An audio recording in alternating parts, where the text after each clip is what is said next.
Alors, la première présentation sur ce cycle de conférences, caractérisation des matières premières, essais et normes dans la validation des produits. Alors, j'espère que les conférenciers, vu qu'on est à l'heure de la digestion, vont nous faire quelque chose de digeste, parce que les normes, c'est un peu costaud.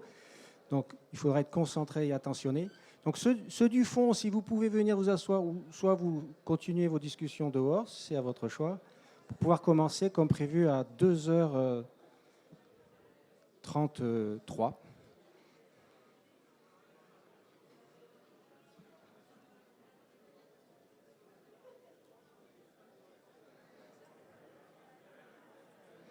Alors, la première conférence, caractérisation de maçonnerie en terre BTC avec essai de laboratoire et essai de chantier, de l'ingénieur Eugénie Crété, du laboratoire architecture, environnement et culture constructive de l'École nationale supérieure d'architecture de Grenoble, campus de Grenoble. Voilà, on s'installe tranquillement. Bon, vas-y.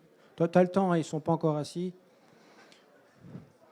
Allô, allô, ceux du fond, soit vous vous asseyez, soit vous allez dehors pour laisser place à Eugénie Crété qui va nous parler de caractérisation de maçonnerie en terre BTC. C'est lié au beau projet Cycloterre.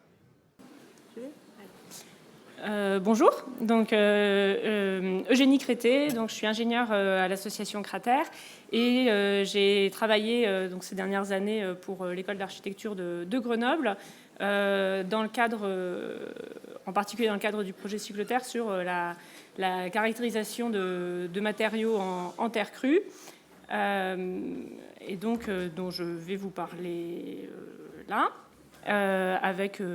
avec différents laboratoires et en particulier pour les essais dont je vais parler aujourd'hui avec le laboratoire 3SR, donc qui est un laboratoire de génie civil de l'université Grenoble-Alpes.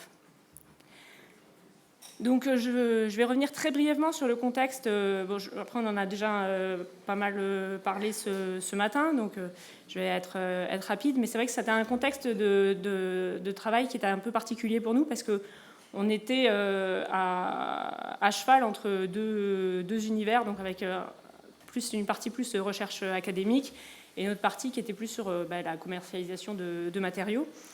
Et c'est vrai que cet objectif de facilitation de la commercialisation de matériaux a amené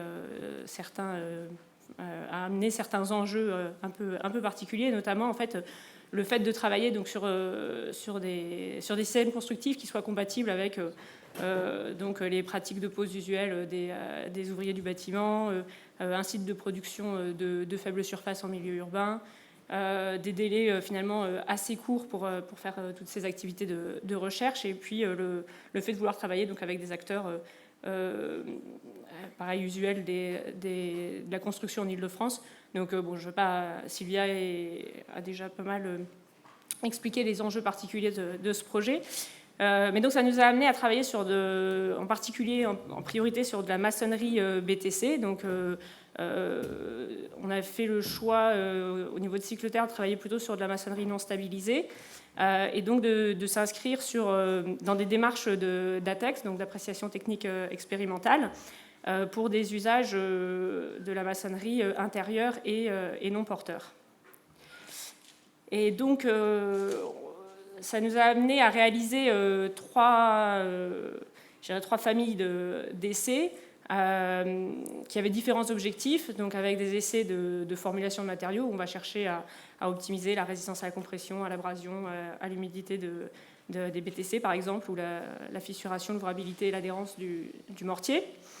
Des essais de contrôle qualité en production, donc sur la terre, sur les briques, sur le mortier, où là on va chercher à garantir l'homogénéité de la production tout en ayant des essais qui soient relativement simples à mettre en œuvre, et des essais de caractérisation des systèmes constructifs, donc, dont je vais parler maintenant. Donc le fait de s'inscrire dans des démarches d'ATEX, ça a aussi amené de travailler sur différents types d'essais, en particulier donc, les essais réglementaires. Donc, dans les essais réglementaires, on a ces mesures d'affaiblissement acoustique en fait, qui avaient été identifiées par Cycleterre comme étant un élément dont le manque était bloquant pour pas mal d'opérations. Donc c'est des essais qui coûtent assez cher à mettre en œuvre, puisqu'on travaille donc sur des murs de grande dimension, qu'il y a très peu de laboratoires qui sont équipés. Enfin, en fait, il y a le CSTB. Et donc, au coût du labo lui-même, ça ajoute un coût de production, de l'organisation des essais qui est pas négligeable non plus. La bonne nouvelle, c'est que ces résultats-là, ils sont utilisables par d'autres acteurs. Les bureaux d'études acoustiques avec qui on a pu échanger étaient plutôt ouverts à l'idée d'utiliser ces mesures sur d'autres maçonneries terre pour estimer leurs propres affaiblissements. Ce qui n'est pas le cas pour les essais au feu, où là, effectivement, c'est beaucoup plus difficile de justifier d'une extension de validité d'un PV. Et donc, du coup, les résultats, donc, ils existent pour la maçonnerie Cycleterre, mais c'est encore assez difficile pour d'autres personnes de les utiliser tels que directement. Et donc, on a fait des essais sur 2 épaisseurs de maçonnerie, donc en 10 et en 15 cm d'épaisseur, avec 2 types d'ossature, donc béton et bois, et avec des résultats qui étaient très satisfaisants pour les BTC de 15 en cadre béton, puisqu'on avait 4 heures de classement EI, mais sur les BTC en plus fine épaisseur, donc on a des résultats qui étaient un peu moins satisfaisants. Et c'est vrai que la difficulté, c'est que même si on a pu identifier un certain nombre de pistes de travail pour essayer d'optimiser, d'améliorer en fait ce classement EI, le coût des essais lui-même est tel que en fait on manque d'essais justement à échelle intermédiaire qui pourraient nous permettre de comparer différents systèmes entre eux pour essayer d'estimer l'amélioration réalisée sur un mur, quoi. Donc après, on a fait des essais aussi mécaniques avec là, l'avantage au niveau des essais mécaniques, ce qui est assez intéressant, c'est que justement, c'est plus facile de développer des essais à plus petite échelle, qui sont ce qu'on appelle du coup les essais de chantier, plus faciles à mettre en œuvre, et de les comparer directement, les comparer aux essais de labo. Donc quand je dis essais de labo, c'est effectivement selon la norme dédiée. Voilà, donc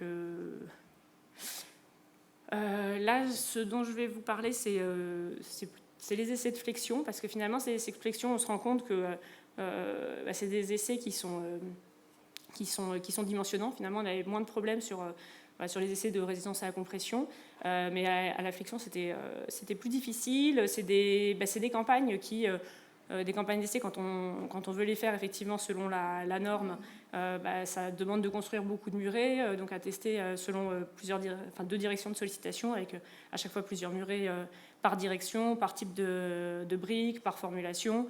Donc ça prend rapidement un volume de travail assez important. Et donc avec des essais avec des résultats qui sont c'est un peu discutable dans quelle mesure est-ce qu'ils sont réutilisables pour d'autres maçonneries terre. C'est un peu selon les acteurs, tout le monde n'a pas la même position. Et là, un travail qu'on est en train de faire en ce moment, par exemple, c'est de faire ces essais de sollicitation de résistance à la flexion sur des murets en briques extrudées, donc avec une terre qui est finalement assez différente de celle qu'on a utilisée pour les blocs comprimés, pour essayer de voir justement dans quelle mesure, quelle est la variation de résultats qu'on a, et essayer de travailler avec ces 2 terres assez différentes. Donc là, j'ai indiqué des résultats donc pour maçonnerie non stabilisée et stabilisée. pour justement avoir un peu la comparaison avec les deux. Après, l'idée là n'est pas de rentrer dans le détail, mais c'est vrai qu'on a obtenu, on sait tous que la maçonnerie, la résistance en flexion, c'est pas son fort, mais c'est vrai que les résultats étaient pas forcément à la hauteur de nos espérances, et donc on a souhaité justement faire travailler sur une amélioration, soit de la formulation des matériaux, du mode de pose, du surfaçage des briques. Et ces essais d'amélioration, on a besoin de ce que j'ai appelé justement les essais de chantier pour pouvoir produire un nombre d'échantillons plus important, avoir quelque chose qui soit logistiquement et financièrement plus viable. Voilà. Et donc,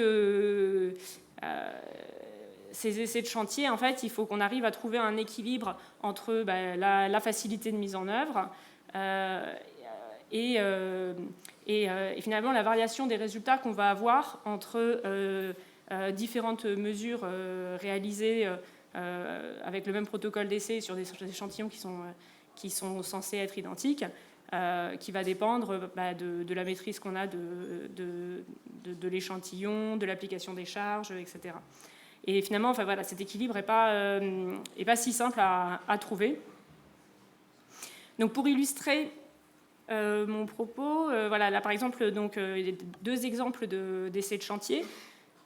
Donc, le premier, donc, on a le doublé maçonné, donc avec la brique du dessous, par exemple, qui va être fixée à une table, et la brique, on vient appliquer une charge via le remplissage d'un seau relié par un serre-joint à la brique du dessus. Donc on va justement solliciter en flexion le doublé maçonné. Un deuxième exemple d'essai de chantier, donc là où on va poser le doublé sur la tranche, donc avec le joint au milieu vertical, et via des aciers répartis, positionnés de part et d'autre du joint, on vient solliciter justement en flexion ce doublé à la façon d'un essai de flexion 4 points, enfin 3 ou 4 points. Voilà. Donc, ces essais-là, par exemple, ils nous ont permis de montrer qu'il y avait une forte influence de l'épaisseur des joints, mais on a quand même... en fait, ils sont... pour l'instant, on arrive à comparer des maçonneries entre elles, mais je pense, pas de manière suffisamment fine pour que ce soit réellement utile en dimensionnement. En fait. L'idée, c'est effectivement de se dire, si on a une maçonnerie sur laquelle on a fait des essais selon la norme et qu'on montre finalement que telle autre maçonnerie est meilleure ou a des résultats similaires, de pouvoir justifier qu'on dimensionne avec les résultats de la première maçonnerie. Donc pour l'instant, on continue à travailler là, sur ces essais-là, notamment pour réduire cette variabilité de résultats, sans tomber dans un essai qui soit trop pénible à mettre en œuvre. Voilà. Une autre difficulté, par exemple, c'est donc là, j'ai parlé d'essais de chantier qui peuvent permettre d'approximer ce qu'on appelle le FX1, donc c'est la sollicitation en flexion parallèlement aux phases de pose. Et donc il y a une autre direction de sollicitation qui est perpendiculairement à cette phase de pose. Et là, on a un peu plus de mal à trouver un essai de chantier pertinent. Et donc, ce sur quoi on travaille, c'est des travaux qui sont encore en cours, c'est sur des essais de résistance à la traction, puisque finalement, la résistance à la traction du mortier est fortement liée à la résistance à la flexion de la maçonnerie. Et donc sur un essai qui serait assez facilement déclinable, donc un essai labo, donc là avec la photo ça correspond à la version on va dire labo avec une presse, et qu'on pourrait assez facilement décliner en version chantier, donc en suspendant une masse à une brique qui est elle-même suspendue à une autre brique par le mortier. Voilà, donc un autre exemple, donc c'est les essais de cisaillement, donc où selon la norme, donc on vient pousser la brique la brique centrale d'un triplet. Et donc, on travaille sur une version de chantier où on viendrait charger soit donc une brique d'un doublé, mais on se rend compte que justement, là, on a une variabilité de résultat qui est un peu trop importante pour que ce soit utilisable, que ce soit vraiment pertinent. Et donc, on est en train d'essayer de travailler sur une version avec des triplés, là aussi. Donc voilà, les chocs de sécurité qu'on a réalisés, donc là, les résultats ont été validés, on va dire, haut la main. Donc ça, c'est assez intéressant parce que ça permet du coup quand même d'être assez confiant sur le fait que d'autres maçonneries terre résisteraient sans difficulté, donc que ces résultats-là sont réutilisables par d'autres acteurs. Et donc pour ceux que ça intéresse aussi, on a fait des essais de fixation de charges lourdes, de résistance à l'arrachement d'attaches métalliques.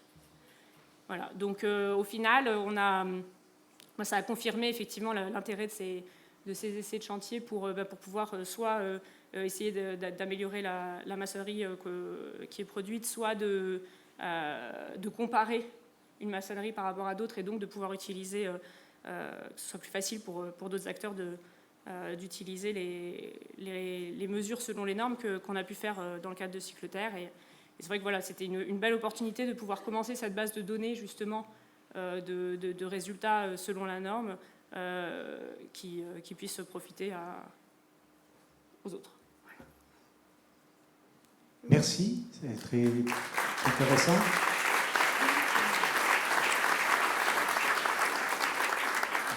Vous pouvez lui poser à la pause des questions des résistances de ces fameux BTC non stabilisés. C'est impressionnant à l'arrachement. Hein.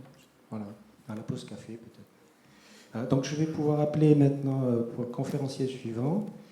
Alors attendez, oui que je ne me trompe pas. C'est M. Philippe Rinikiewicz de la SCOP Cavestan, AIS Ingénierie. Et il va nous parler donc de la matière aux matériaux, caractérisation mécanique de terre à piser.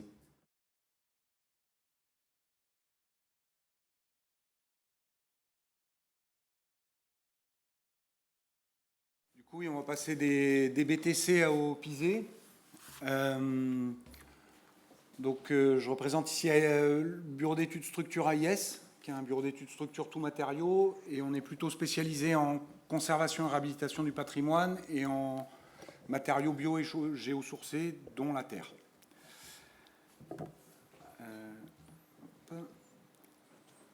Alors moi, je suis personnellement aussi à l'axe mécanique, un des animateurs de l'axe mécanique du PNTR. Je ne représente pas le PNTR ici, mais on s'inscrit clairement dans la lignée de la charte du PNTR, notamment sur la notion de terre crue. On en a beaucoup parlé ce matin, je ne vais pas relancer ce débat-là, mais nous, on promeut la terre crue et pas la terre stabilisée dessus. Et donc, avec les notions de réversibilité, de niveau de qualification élevé des personnes sur le chantier, et puis donc à la base la présence majoritaire d'argile, voilà, tenue liée à l'argile. Donc on va parler de choisir et valider une terre. Pour ça, on a plusieurs méthodes. On en a trois principales que tout le monde connaît. L'expérience locale, je pense qu'il ne faut pas l'oublier, c'est bon de la rappeler. On a plein de régions où on a une vraie tradition vernaculaire. Nous, on est de Grenoble, donc mes études à Lyon et maintenant je travaille à Grenoble. On a une forte zone, beaucoup de pisés par chez nous. Il y a les essais de convenance que tout le monde aussi connaît, qui sont des essais plutôt sensibles et que j'ai beaucoup de respect pour la sensibilité. Puis on a les prototypes de chantier. Nous, on est des ingénieurs. On va vous aborder la question des deux autres essais, qui sont les essais sur éprouvette et les essais sur muret, qui sont pour moi des essais qui sont complémentaires aux trois premières méthodes qu'on a et qui s'y substituent pas. Je dis bien que pour moi, ils sont vraiment complémentaires. Ils peuvent apporter quelque chose de plus, mais se servir uniquement des essais de chantier ou des essais de laboratoire, sans passer par ces essais, les trois premières méthodes qui sont des méthodes pragmatiques, c'est risquer de faire de grosses erreurs. Voilà. Je le dis d'autant plus facilement que c'est mon boulot. Si je dis attention au classement et aux essais, évidemment, j'ai envie de faire le lien avec la terre issue de carrière, qui a quelque chose d'assez rassurant. Et on utilise de la terre issue de carrière sur nos projets. Elle a plein d'avantages.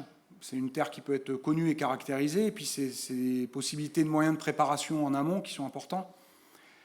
Mais derrière, c'est aussi des ressources limitées à moyen terme, des risques de monopole et de prix élevés, la question de la terre en sac, dont on a aussi un peu parlé ce matin.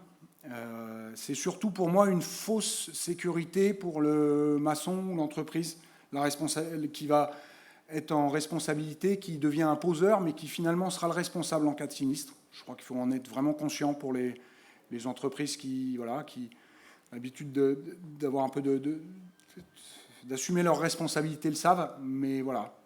Ça a des avantages, mais ces inconvénients-là, ils existent aussi. Donc c'est vrai que nous, on promeut plutôt les questions de terre issues des terrassements et de l'expérience locale. Donc, idéalement sur site, mais ça peut être sur des chantiers à côté, pour plein de raisons. Parce que c'est une terre connue, mais qu'elle est aussi travaillée. Donc, ça veut dire qu'elle est connue par des mains. Et ça, c'est important. Le retour d'expérience et le principe de ressources illimitées et de prix maîtrisé. Si on n'a plus de concurrence, le prix il est beaucoup plus maîtrisé. Et surtout, je dirais, la question de la diversité des terres qui peut faire sens et qui valorise un vrai terroir. On a plein de terres différentes en France, on va le voir sur les exemples d'après. Le principal inconvénient que je vois moi, c'est la question du lien entre le terrassier et le piseur pour la préparation. On n'est plus avec une pelle, on n'a plus le temps de trier, d'enlever les lentilles qui sont de mauvaise qualité quand on est sur site. Et attendez, oui. Ça, c'est pour moi, on va le voir dans un exemple juste après. Alors c'est sûr que quand on parle d'homogénéité de terre et qu'on parle d'essais, on a envie de parler de tous les essais qui sont connus, qui sont issus de la géotechnique à la base, donc de l'étude des terres pour des ouvrages géotechniques de fondation, la granulométrie, la sédimentométrie, l'argilosité qui permet de caractériser la fraction fine de nos terres. Et je renvoie pour ça c'est des choses qui sont très intéressantes pour cadrer l'hétérogénéité des terres, c'est-à-dire savoir quelle terre on a à faire, des choses qu'on n'arrive pas forcément à toucher avec les essais sensibles et pour lesquels on est beaucoup plus précis avec des essais en laboratoire. Et il y a ces fameuses courbes et ce fameux fuseau granulaire qui dit si on est dans le fuseau, on est bon, si on n'est pas dans le fuseau, on n'est pas bon. Je renvoie à une étude de l'ENTPE de 2020 sur lesquelles vous voyez le fuseau granulaire en rouge foncé et l'ensemble des terres qui sont des terres appisées issues de bâtiments de toute la France qui sont sur ce fuseau. On voit que 2/3 des terres qui ont servi à faire du pisé en France ne sont pas dans ce fuseau. C'est important de le noter aussi. C'est une aide, mais attention au classement.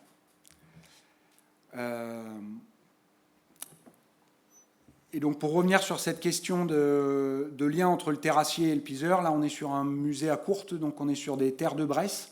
Terres de Bresse, elles sont très argileuses et elles sont utilisées historiquement pour du torchis. Là, le bâtiment sur lequel on intervient, c'est un monument historique du XVIe. On refait des torchis sur clayonnage. Mais tout le bâti du XIXe est en pisé.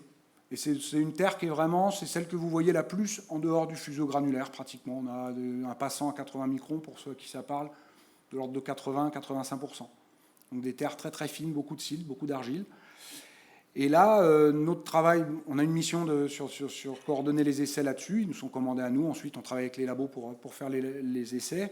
Mais je dirais que notre plus gros travail à nous, il a été d'organiser la réunion que vous voyez en bas à gauche, où vous avez le terrassier, le piseur et l'entreprise en charge du torchis.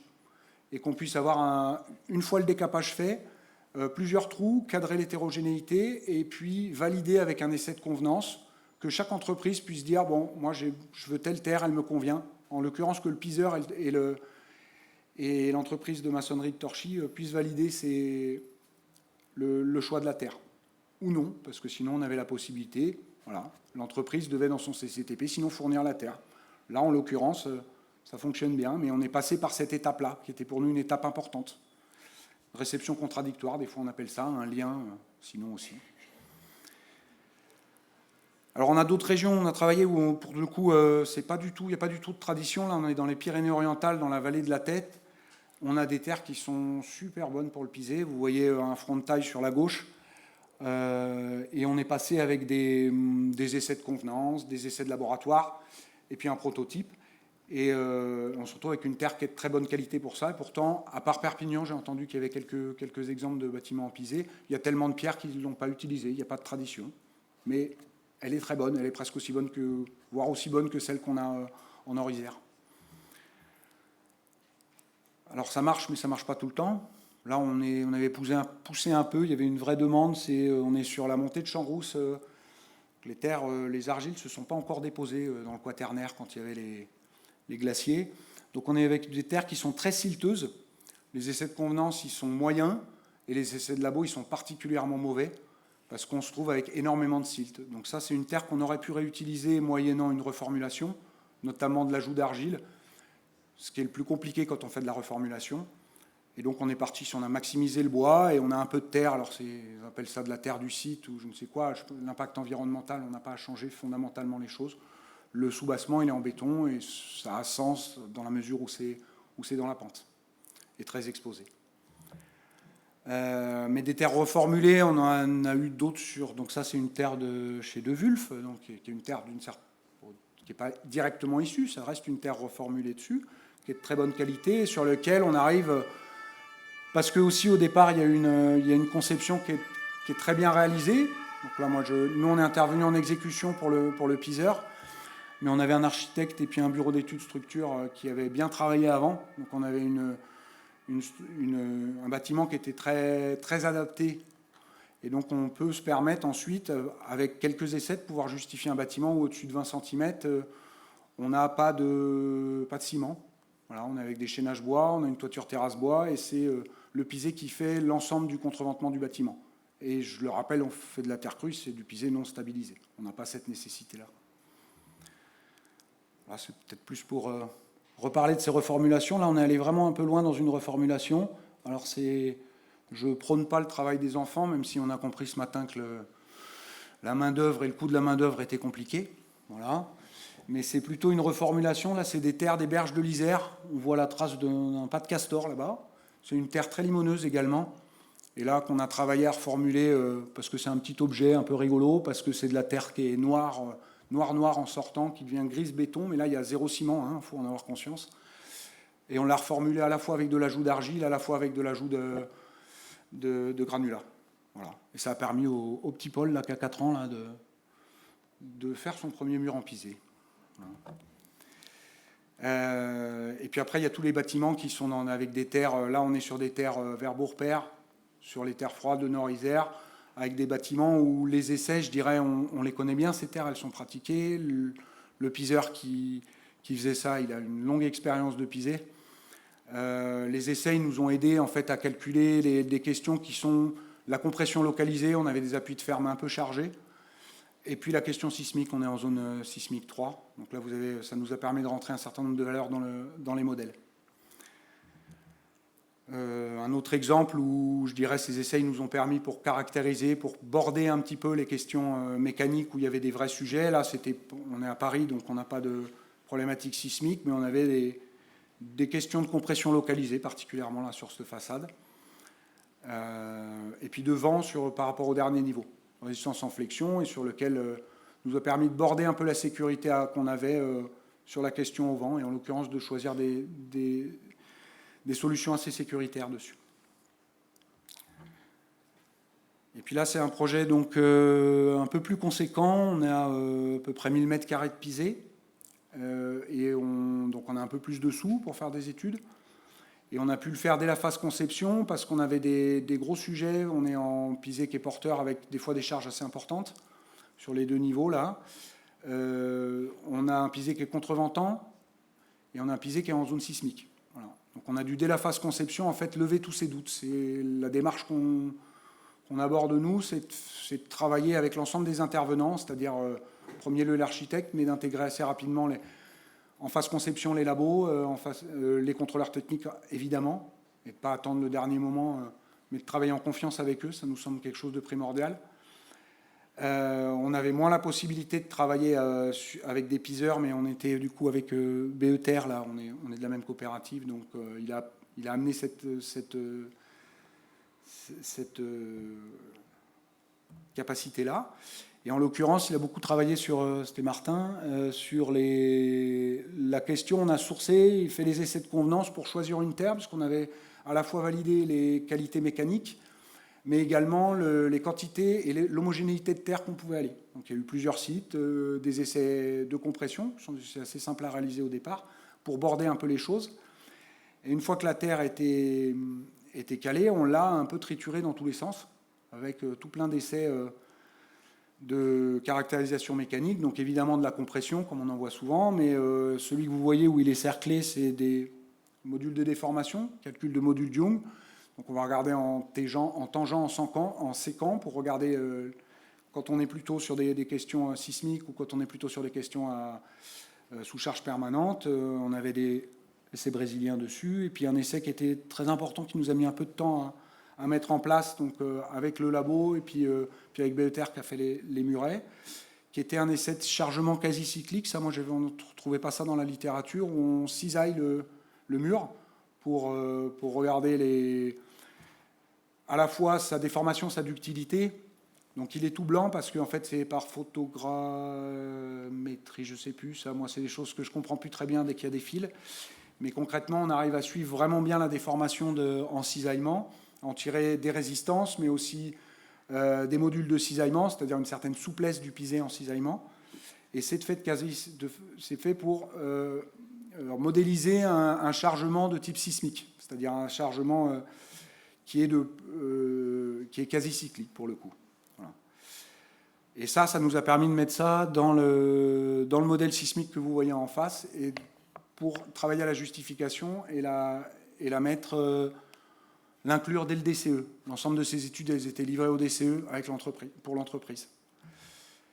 Et on a pris pas mal de temps à trouver une entreprise dessus, compétente et à des prix intéressants. Et c'est là que je pense que c'est intéressant qu'il y ait des artisans parce qu'en fait, on se rend compte que c'est un des points qui bloque un peu. On est très content de bosser avec Archivolt. On a un suivi de chantier qui est poussé dessus, mais c'est un chantier qui est très intéressant à suivre. Vous avez une vingtaine de personnes dessus, c'est pas du préfa. Vous pouvez avoir jusqu'à 20 personnes qui travaillent dessus, qui se forment. Et quand on voit à côté les bétonneux qui travaillent à 4, c'est plus enthousiasmant de voir le chantier en pisé. Et puis je finirai juste par un petit parallèle avec la question du BTC, parce que voilà, c'est vraiment d'actualité, et Eugénie l'a bien montré, ces questions de flexion, elles sont hyper importantes. Et sans passer dans les détails sur le calcul de béton court, on a beaucoup échangé avec Eugénie, puis je la remercie encore, puis d'avoir présenté les choses, parce que c'était très enrichissant dessus. On s'est rendu compte que l'interface entre le mortier et la brique, elle est hyper importante. Donc là, vous avez des briques de cyclotère où ils travaillent justement cette interface, et tous les briquetiers travaillent cette interface. Ce qui veut dire qu'on a des briques qui sont de très bonne qualité, on a un mortier qui est de très bonne qualité, mais l'ensemble en flexion, ce qui est dimensionnant, il est médiocre, il est décevant.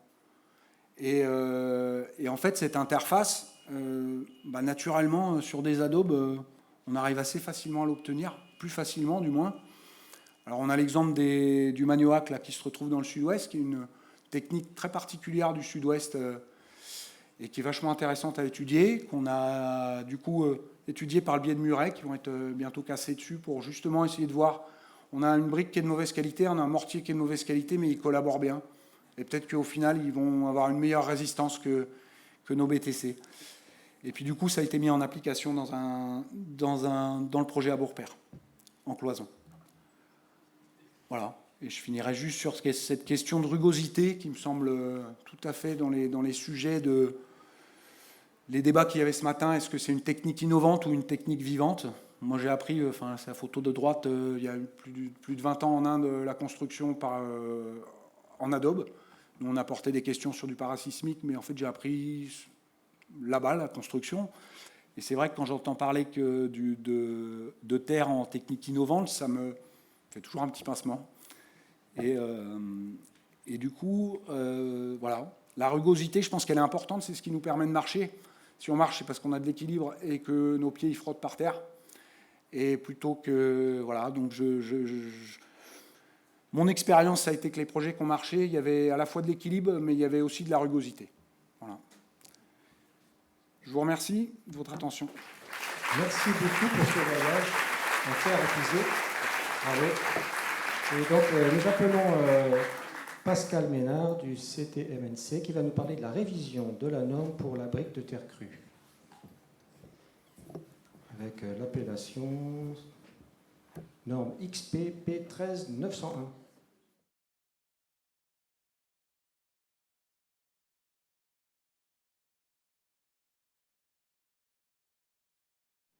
Bonjour à tous, donc je suis Pascal Meillard du CTMNC, le Centre technique des matériaux naturels de construction, et je vous parlais donc de cette fameuse révision de la norme XPP 13901, donc qui s'appelle maintenant briques et blocs de terre crue pour murs et cloisons, spécifications et méthodes d'essai. Voilà le sommaire de ma présentation. Donc je vais d'abord parler de l'historique de cette norme qu'on dit souvent appelée norme Mayotte, tout le travail d'organisation, le comité de rédaction, le comité de suivi, comment on a traité et pris en compte les commentaires. Je ne vais pas aborder toute la norme, je vous inviterai à la lire ou à l'acheter à la FNOR, parce que maintenant c'est payant. Donc en fait, je vais parler des points clés qui ont été amenés. La publication, Andreas Crevette l'a très bien précisé ce matin, en fait elle est sortie en mars. Les prochaines étapes et la conclusion de tout ce travail. Donc cette norme expérimentale, donc elle a été publiée en 2001 et initialement était destinée vraiment spécifiquement à Mayotte, donc c'était de la brique de terre comprimée. Les essais à l'intérieur induisaient intuitivement qu'on la stabilisait, vu qu'on plongeait les briques entièrement dans l'eau pendant 48 heures, etc. En tout cas, l'objectif, c'était d'intégrer en fait le Mayotte comme futur département d'outre-mer. Il fallait qu'il rentre dans un processus réglementaire et normatif. Du coup, il y a tout un travail qui a été fait, d'où cette norme qui est sortie là. Parce qu'à Mayotte, il faut savoir qu'il y a plus de 18 000 logements en terre crue, donc il y a un vrai patrimoine et un vrai savoir-faire. D'où ce surnom qu'on surnomme surtout de norme Mayotte, quoi. Fin 2016, la FNOR a repris la main là-dessus. C'est une norme, vu que c'était une norme expérimentale vraiment destinée à Mayotte, c'est une norme qui s'est un petit peu perdue. Et la FNOR a remis la main dessus en 2016 et en fait a questionné pas mal de monde, dont le CTMNC, pour savoir qu'est-ce qu'on en faisait de cette norme. Est-ce qu'on annule cette norme ou on la révise?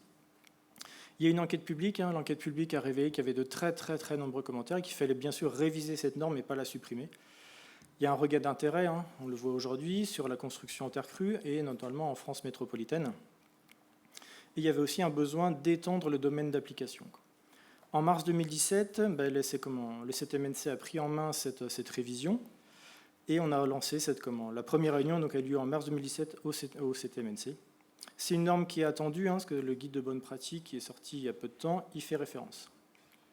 Alors je tiens à préciser que tout ce travail qui a été fait de révision est purement bénévole. On n'a pas eu d'argent de l'ADEME, pas de l'argent de la DHUP, rien du tout, quoi. Donc c'est 5 ans qu'on a passé bénévolement. Tous ceux qui ont contribué, qui se sont déplacés, compris sur leur temps de travail, mais c'est que du bénévolat, quoi. Et après, la FNOR fait payer la norme, bien sûr. Au niveau du comité de rédaction, vous retrouvez certaines personnes que vous connaissez déjà. Donc il y a Jean-Manuel Aubert, qui est quand même avec une très très bonne expertise sur les briques de terre crue à l'MDC.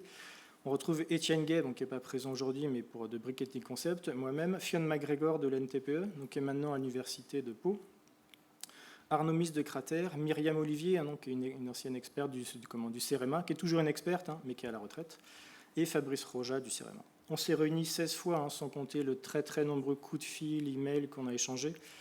Et on a été également en contact très régulièrement avec Christophe Ziegert, que certains d'entre vous connaissent, qui est un des rédacteurs de la norme allemande 18945. En fait, on a beaucoup échangé avec lui pour savoir pourquoi ils avaient fait tel essai, quelle place il avait mis en condition. Voilà, bref, d'où l'intérêt de travailler de façon harmonisée si jamais on a un jour une norme européenne. Les membres du comité de suivi, certains sont là parmi vous aujourd'hui, je ne vais pas tous les citer. Il s'est réuni 6 fois en 5 ans, avec plusieurs visios en présentiel. Le Covid, c'est vrai, a pas mal perturbé les choses.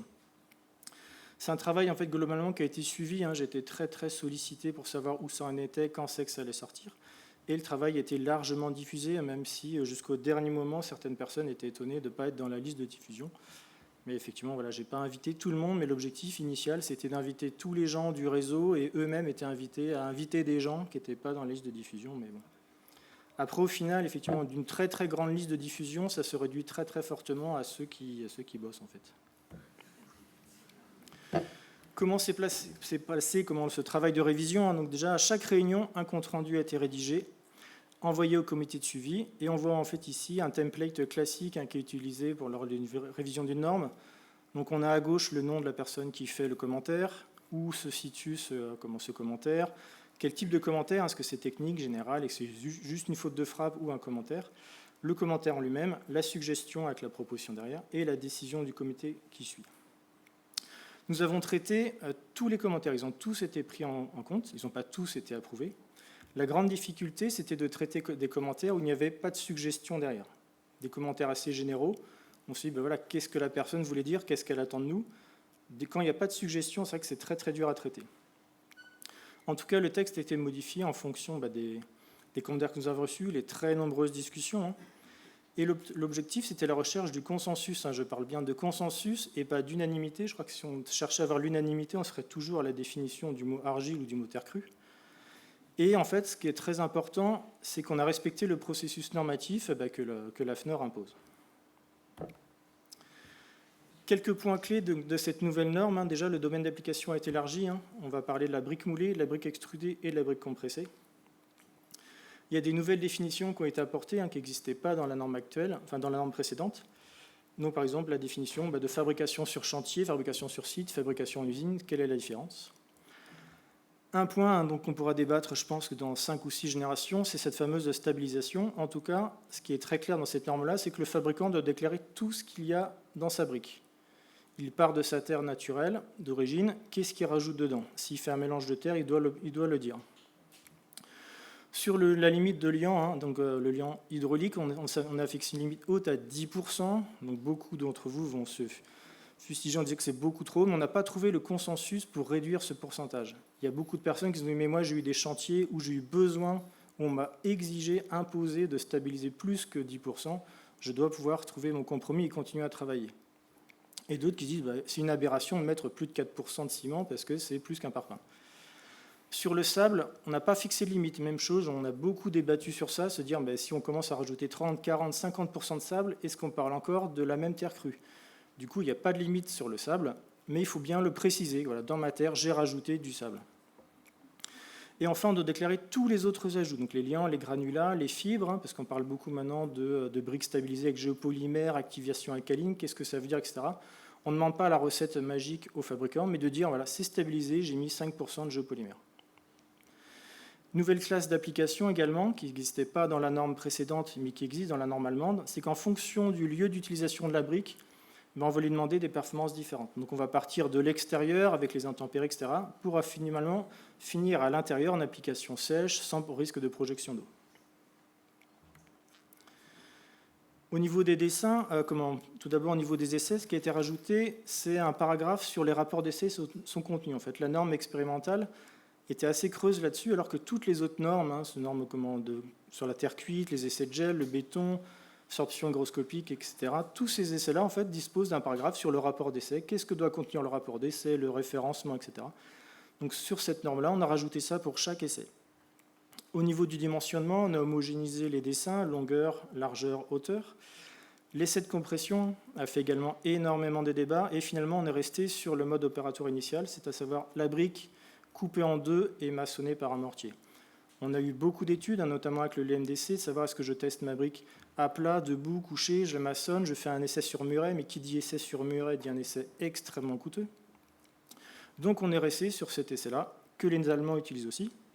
Ce que l'on a ajouté, en fait, c'est le conditionnement, température et humidité, qui n'existait pas précédemment. Parce qu'effectivement, on sait que la terre crue est très sensible à l'humidité. Donc si jamais vous faites un essai en plein été ou en plein hiver avec des humidités différentes, même que ce soit si c'est le même produit, il va y avoir une résistance mécanique différente. Donc du coup, on conditionne. Un système anti-frettage a été rajouté. Donc l'anti-frettage, en fait, c'est cette plaque de téflon et d'élastomère qu'on va venir mettre entre le plateau de la presse et la brique. En fait, ce qu'on veut éviter, c'est les frottements qui vont créer un effet de confinement et fausser l'essai de compression. Un essai assez simple, qui n'existait pas, mais c'était dedans, il n'existait pas, c'était la masse volumique, qu'on a directement issu des traités des normes allemandes, mais qui existe aussi dans tout ce qui est terre cuite. C'est un simple dimensionnement du produit. On le dimensionne, on le sèche, on le pèse, on en déduit la masse volumique. La résistance à l'abrasion, l'essai, il est inchangé. Même chose, on a eu beaucoup de questions là-dessus. Pourquoi vous avez fait cet essai-là? Il faudrait le changer, et en fonction aussi des résultats, nous donner des classes d'application. Je peux le mettre en extérieur, soumis à un passage. Est-ce qu'on peut le mettre dans une école, la brique? Là-dessus, on n'a pas pu traiter ça. Du coup, l'essai-là, on n'y a pas touché. 3 essais, en fait, qui sont directement issus d'un norme allemande. C'est un essai de comportement à l'eau. Donc, un essai d'immersion partielle qu'on peut voir sur la photo et sur le schéma. Un essai d'humidité par contact. En fait, l'essai consiste à mettre une lingette humide sur sa brique. La brique va absorber l'eau en partie et on regarde au séchage comment va se comporter la brique. Est-ce qu'elle va fissurer, gonfler, etc. L'essai de gel est directement en fait une poursuite de cet essai humidité par contact. Et en fait, on va soumettre la brique à des cycles de gel-dégel entre moins 15 et 23 degrés Celsius. Donc il faut savoir que les essais de gel, en fait, sur la terre crue, il n'y en a pas. Et tous les essais de gel destinés par exemple au béton ou à la terre cuite ne fonctionnent pas sur une brique de terre crue. Qu'elle soit stabilisée ou non stabilisée, ça ne fonctionne pas. En fait, on a fait plusieurs essais au CTMNC sur des briques stabilisées et non stabilisées, avec l'essai la plaque froide, le gel anglais, etc. En fait, ça ne fonctionne pas, la brique elle explose à chaque fois. Donc du coup, sur cet essai-là, effectivement, on a repris les essais allemands. Alors on peut en débattre également des heures. Est-ce qu'on met de l'eau liquide? Est-ce qu'on met de la vapeur d'eau? Combien de cycles? Est-ce qu'on simule jour-nuit? Mais jamais on aura de la pluie et le lendemain du gel. Voilà. Mais qui dit essai dit du temps et aussi du financement. Donc du coup, sur l'essai de gel, on s'est contenté de reprendre ce qu'avaient fait les Allemands et de bien les interroger pourquoi ils avaient fait telle condition. Ce qui existait déjà dans la version 2001 Mayotte, c'est la désignation précise de la brique. Donc on a repris ici, mais qu'on a un petit peu plus détaillé. Donc le fabricant doit déclarer en fait son mode de fabrication, donc BTC, BTE pour extruder, BTM pour mouler, la classe d'application, je me dépêche, la résistance à la compression, etc. Le suivi de production est en annexe informative pour ne pas imposer aux gens de suivre réellement un process industriel. Ça a été très très longtemps débattu également. Et donc en fait, on va plutôt conseiller le fabricant de ce qu'il doit faire, si jamais il se lance dans une production massive. Concernant l'AFNOR, le texte a été envoyé à l'AFNOR, il y a une enquête publique qui a été faite, une réunion de dépouillement en fin 2021, et en accord avec l'AFNOR, en fait, tous les commentaires éditoriaux ont été pris en compte, et tous les commentaires beaucoup plus techniques ont été conservés pour la prochaine révision. L'objectif, c'est de ne pas tout remettre à zéro et de remettre remettre à plat le consensus qui a été très difficile à obtenir. La norme est sortie en 2022 et garde un statut de norme expérimentale. On n'est pas sur une norme NF. Donc la suite, c'est une nouvelle révision. Oui ou non. Il y a eu de très très nombreux débats. Même au sein du comité de rédaction, on s'est bien pris la tête, surtout les essais, la terminologie, oui, non, pour, contre. Et si on va vers une nouvelle révision, il faut des moyens humains et des moyens financiers. Comme je l'ai dit, c'était purement bénévole. Donc c'est 5 ans passés à travailler là-dessus.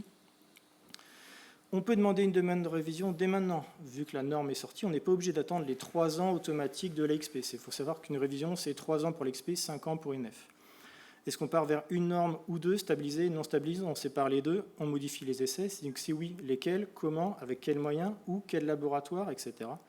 Quel comité de réaction, quel comité de suivi, qui gère ça et dans quel délai. D'ici là, ce qui est important, c'est de faire le retour d'expérience. Que ce soit positif ou négatif, on a besoin d'emmagasiner de l'expérience. On sait que le texte de cette norme, il n'est pas parfait, mais déjà, on ne part plus de la version 2001. On va s'améliorer et vers aller quelque chose d'encore mieux dans les fois d'après. Les pistes de la reconnaissance et de la surréalisabilité, c'est de passer de XP à NF, transformer les guides de bonne pratique en règles professionnelles et aussi travailler sur des règles de mise en œuvre. J'ai été très sollicité pour les comités d'ATEX, de cyclotère, de briques techniques concept. Et en fait, à chaque fois, on est mis à défaut, de façon générale, sur la terre crue, sur la mise en œuvre. Vous avez un super produit, mais qu'est-ce qui me garantit que derrière, il est bien mis en œuvre? Il faut qu'on puisse travailler là-dessus. Enfin, pour terminer, c'est un travail de très très longue haleine. Désolé de parler très très vite, mais sinon je vais avoir plus de temps. On a passé 5 ans là-dessus, énormément de débats, je crois jusqu'à la dernière minute, on a tout combattu. Le consensus a été obtenu, la publication était globalement attendue par la profession. On a reçu beaucoup de demandes au CTMNC les derniers mois pour faire des essais suivant la nouvelle XP. En tout cas, je tiens à remercier tous ceux qui ont travaillé de près ou de loin et qui, par leur engagement et leur motivation, parce qu'effectivement, tenir 5 ans, ça a été très très long. Merci beaucoup. Merci beaucoup pour ce exposé très clair, bien que complexe.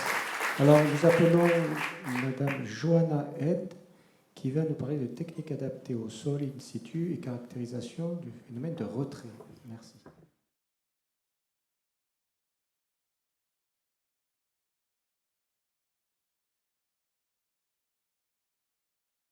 Bonjour tout le monde.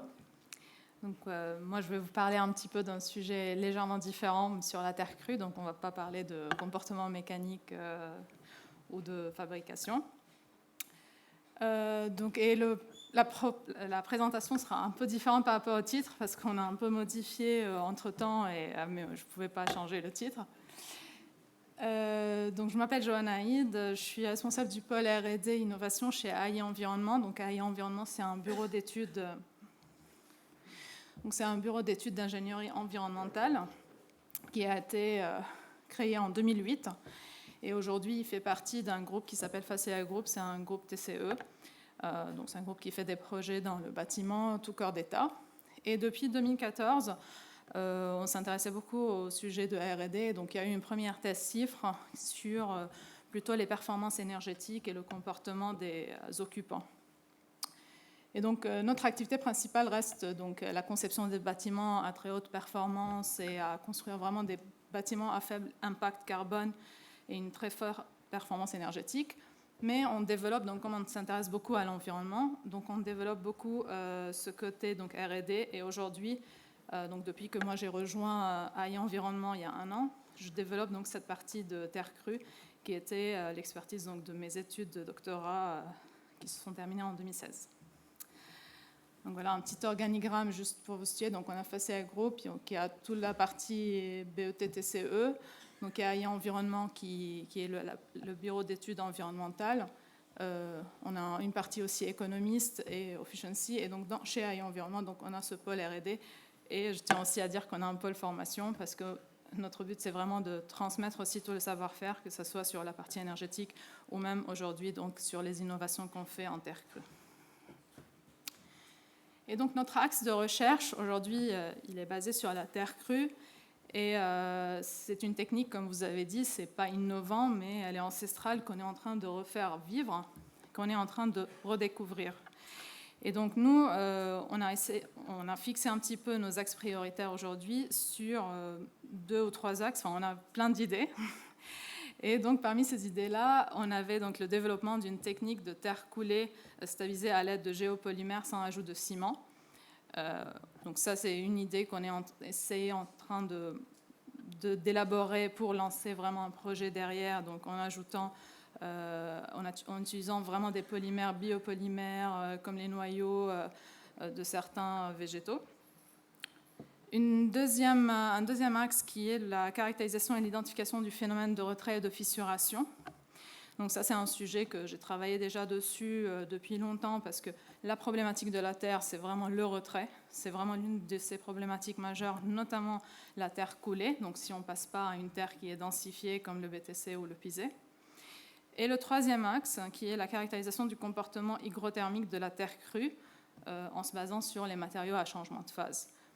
Et donc ces 3 thématiques, on s'est inspiré un petit peu de notre expérience, donc notamment la partie caractérisation du comportement hygrothermique, parce qu'au sein de AI, on a déjà travaillé sur les matériaux à changement de phase avec une ancienne thèse, notamment avec la construction bois. Donc la question qu'on se pose, c'est quels sont les enjeux techniques dans un projet de construit en terre crue. Donc quand on va... Donc là, je vous présente un projet qui est assez ancien, que ça fait 10 ans, qui a été construit donc, en Normandie, c'était avec l'entreprise Semater qui a innové une mise en place de terre coulée avec des fibres et qui tient toujours. Et ce projet-là, il avait une problématique que tous les terres coulées font face, c'est le retrait. Et donc, parmi tous les enjeux techniques auxquels on doit répondre quand on va penser à un projet qui sera construit en terre crue. Donc on doit penser à ses performances mécaniques qu'on a déjà discuté depuis ce matin. On va penser aussi à sa résistance à la corrosion, parce que si on veut utiliser la construction en terre dans des aimants horizontaux aujourd'hui, on n'utilise que des poutres en bois ou des dalles en béton, mais on n'utilise pas la terre. On doit penser à ses performances hygrothermiques. Donc vous avez aussi évoqué ça ce matin, qu'aujourd'hui les thermiciens, ils n'ont pas développé. Donc c'est pour ça que nous, on s'intéressait vraiment à ce sujet en particulier. À ses performances environnementales et à son impact carbone, donc vraiment que les fiches FDES ou l'analyse de cycle de vie donnent vraiment cette valeur à la terre qu'aujourd'hui vous avez dit que dans certains fiches FDES, vous étiez aussi surpris des résultats, parce que je pense qu'il y a vraiment un travail à faire pour bien valoriser cette matière, et l'enjeu donc de durabilité qui est en lien avec tout ce qui est retrait et fissuration. Et donc, en se basant surtout sur ces enjeux-là, je vais un peu détailler quelques-uns. Donc, sur la performance mécanique, On a vu, il y a différentes techniques. On a le BTC, on a la bauge, qu'on n'en a pas parlé aujourd'hui. On a le pisé, torchis, la terre coulée aussi. Et chaque technique, elle est adaptée selon aussi la matière, selon le type de sol qu'on a et selon quelle capacité structurelle on veut. Est-ce que c'est portant, enfin, on va construire un mur portant ou non porteur. Et donc, dans ce sens, on a essayé de faire des études pour sortir une sorte de guide qui va dire, quand j'ai un chantier, avant de décider c'est quoi ma technique, je vais voir c'est quoi mon sol. Et en se basant sur les analyses de sol, on va s'orienter plutôt vers la technique plutôt que dire je veux faire cette technique et adapter mon sol. Donc on a essayé un petit peu à faire quelques petits essais, mais on s'est rendu compte que vraiment il y a un panel énorme si on veut vraiment sortir des vrais abacs. Mais comme vous avez déjà dit, par exemple pour un pisé, il faut déjà une argile pas très gonflante, mais il faut quand même une certaine cohésivité et il ne faut pas avoir beaucoup de fines. Alors que si on va partir par exemple dans du BTC, plus on a des fines, plus c'est un sol aussi plastique et argile non gonflante, on aura aussi une meilleure cohésion. Pareil donc pour le torchis, par contre là on peut avoir des fines et un sol pas très plastique pour qu'il colle. Donc voilà, c'était un peu l'objectif de cette étude, c'était de créer un guide de valorisation de la terre à la technique la plus adaptée au projet, avec une estimation aussi de sa résistance mécanique. En continuant un peu aussi sur les performances mécaniques et parlons sur les essais de corrosion. Donc là, je vous montre un petit peu un résultat que j'ai effectué durant aussi ma thèse sur les études en électrochimie pour évaluer la vitesse de corrosion quand on met des barres d'acier dans de la terre, parce qu'on pense que ça va corroder, ça ne va pas tenir. Or, le béton, lui, par exemple, ce n'est pas lui qui supporte en traction, mais c'est les barres d'acier. Et donc, pour montrer qu'on peut quand même faire des éléments horizontaux, ce qui n'est pas encore très répandu aujourd'hui. Donc on a fait cette étude avec différents types d'argiles, des argiles très gonflantes, très réactifs avec l'eau comme la mormorionite, et des argiles moins réactifs. Et on a trouvé qu'on pouvait avoir à peu près 4 micromètres par an de corrosion, qui peut être prédimensionnée, en tout cas dans le projet. Sur les études de retrait et fissuration, donc, parmi les travaux qu'on fait aujourd'hui en collaboration donc, avec l'Université du Havre, avec le laboratoire de l'OMC, on a développé une technique qui s'appelle le ring test, qui existe pour le béton, mais qui n'était pas adaptée en fait à ce matériau terre, parce qu'il a des déformations très très petites. Et donc, on a développé cet outil pour analyser donc le retrait, qui est vraiment un problème très très majeur, et de voir comment on peut le minimiser. Et donc, vous voyez ici dans le graphe qu'on a pu voir qu'en mettant rien que des fibres ou bien des renforts, ça on le sait, mais là on l'a démontré, on pouvait même mesurer les efforts qui se développent dans ce matériau et qu'on pouvait vraiment le réduire. Et ça a été aussi mis en place dans un des chantiers à l'époque avec ces matières avant qu'on fasse cette étude-là, et on a vraiment montré qu'on pouvait diminuer de 10 fois la fissuration. J'arrive donc au sujet de la performance hygrothermique. Donc, la terre crue, c'est un matériau composite. On a de l'air, on a de matériaux solides, on a l'eau. Et l'eau, elle change de phase parce qu'elle peut être vapeur, elle peut être liquide, elle peut même geler, comme on vient de dire avec les tests de gel. Et c'est un matériau très perméable à la vapeur d'eau, et donc du fait, c'est ce qui fait qu'il régule l'humidité et la température.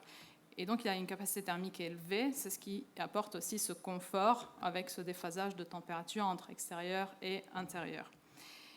Et donc ce confort apporté par la Terre, aujourd'hui donc on le connaît, on le sent, mais quand on veut faire des projets, quand on veut faire des calculs en bureau d'études thermiques, on n'arrive pas à démontrer ça, on n'arrive pas à passer ça avec les réglementations, que ce soit par exemple aujourd'hui la RE 2020. Si on veut mettre ça en valeur pour le confort d'été, ce n'est pas possible. Et on a fait plusieurs études. Donc, ce que vous voyez, le graphe ici, on a essayé de modéliser avec plusieurs méthodes l'apport de ce confort de température. On n'arrive pas à le démontrer avec les logiciels actuels. Et donc, pour cela, on est en train de lancer une thèse chiffre qui est en cours et qui normalement devrait démarrer en octobre 2022 sur la caractérisation du comportement hygrothermique des écomatériaux à base de terre crue. Et donc dans cette thèse-là, on va essayer donc de trouver le modèle numérique qui, on pourra après peut-être le présenter au CSTB ou à d'autres organismes de normalisation pour leur dire, on peut vous démontrer qu'on peut montrer ce comportement qui est important de la Terre et que ça ne soit pas juste un matériau dense qui apporte de l'inertie, mais il a un impact plus loin et vraiment dans les performances thermiques du bâtiment, ça joue un rôle très important. Et donc là, je vous montre aussi un dispositif qu'on a développé avec le laboratoire du Havre, avec le stage donc, qui est en cours sur ce sujet et qui suivra normalement donc, en thèse. Et on voit très bien qu'il y a un énorme impact de la teneur en eau, du matériau, de l'humidité relative, donc tous ces paramètres qu'on a déjà évoqués depuis ce matin, même de la granulométrie de la Terre, ça joue énormément sur ce comportement. Et donc le but, ça sera vraiment de lier tout ça avec une équation pour vraiment mettre en valeur ce matériau qui apporte beaucoup en termes d'hygrothermie au bâtiment. Ça, c'est juste un petit exemple d'un petit projet qu'on avait aussi développé.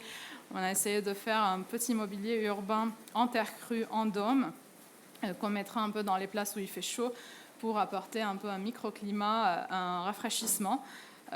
Et donc, en faisant ça, quand on voulait faire les simulations, on s'est rendu compte que c'était vraiment très, très compliqué. Et donc là, le but, c'était, avec cet igloo-là, qui aura une inertie thermique qui va un peu absorber la chaleur et donc qui va créer un climat un peu plus frais à côté pour que les passants, quand ils sont dans des places, ils peuvent rentrer, se rafraîchir un petit peu de la chaleur qui se trouve dans la ville. J'ai quasiment terminé. Voilà, ça, c'était un petit peu, on a essayé aussi avec les différentes épaisseurs avec ce Super-Igloo, mais comme vous voyez, il n'y a pas une énorme différence, mais c'est parce que vraiment les logiciels aujourd'hui sont très très limités pour mettre en valeur ces performances-là. Donc voilà, je vous remercie. Merci beaucoup. Alors, vous pouvez rester sur l'estrade.